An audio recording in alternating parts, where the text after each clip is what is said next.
అంటే పోలీసుల పక్షపాత వైఖరి చాలా క్లియర్ కనిపిస్తూ ఉన్నది.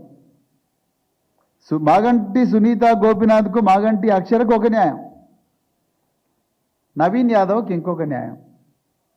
మరి ఇలా మాగంటి సునీత గోపినాథ్ కన్నీళ్లు పెట్టుకున్నది, ఒక మహిళ భర్త కోల్పోయిండు, కార్యకర్తల ముందర చూస్తే భావోద్వేగానికి గురైంది. అదొక డ్రామా సీరియల్ అన్న పొన్నం ప్రభాకర్ గారికి మహిళా కమిషన్ నోటీస్ ఇచ్చిందా? నేరెళ్ళ శారద గారు, మీరు మహిళా కమిషన్ చైర్పర్సన్ కదా, మీరు వెంటనే పొన్నం ప్రభాకర్ గారికి నోటీస్ ఇవ్వాలి కదా. పత్రికాముఖంగా బాజాప్తా ప్రెస్ కాన్ఫరెన్స్ పెట్టి చెప్తున్నాడు, ఈ సీరియల్ డ్రామాలు మాకు కూడా వచ్చు, ఈ కన్నీళ్ళని కూడా ఫేక్ కన్నీళ్ళని.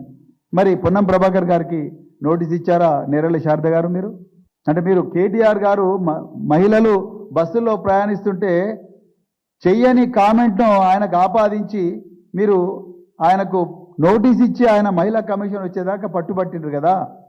మరి అలా పొన్నం ప్రభాకర్ గారికి నోటీస్ ఇస్తారో ఒక మహిళను కించపరిచినందుకు?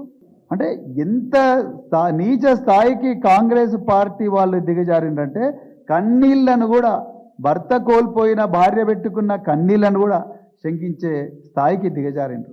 ఒక చిన్నారి కూతురు, ఆ అమ్మాయి తల్లికి సపోర్ట్గా పోతే ఆమె మీద కూడా క్రిమినల్ కేసు పెట్టిండ్రు. ఇంతకన్నా దుర్మార్గం ఏముంటుంది? నిజానికి క్రిమినల్ కేసు పెట్టాల్సింది నవీన్ యాదవ్. ఆ నవీన్ యాదవ్ పెట్టుకున్న ఫ్లెక్సీలో రాహుల్ గాంధీ బొమ్మ ఉన్నది, రేవంత్ రెడ్డి బొమ్మ ఉన్నది, అరవింద్ కుమార్ గౌడ్ బొమ్మ ఉన్నది. వాళ్ళ మీద కదా మీరు కేసు పెట్టాల్సింది.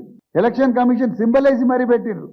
అసలు ఫేక్ ఐడీలు పంచడం తప్పు. సెక్షన్ 17 ఆర్పి యాక్ట్ ప్రకారం, సెక్షన్ 31 ఆర్పి యాక్ట్ ప్రకారం ఫేక్ ఐడీలు పంచడం తప్పు. ఎలక్షన్ కమిషన్ ఎందుకు సోమోటో కేసు నమోదు చేయడం లేదు ఈ విషయంలో?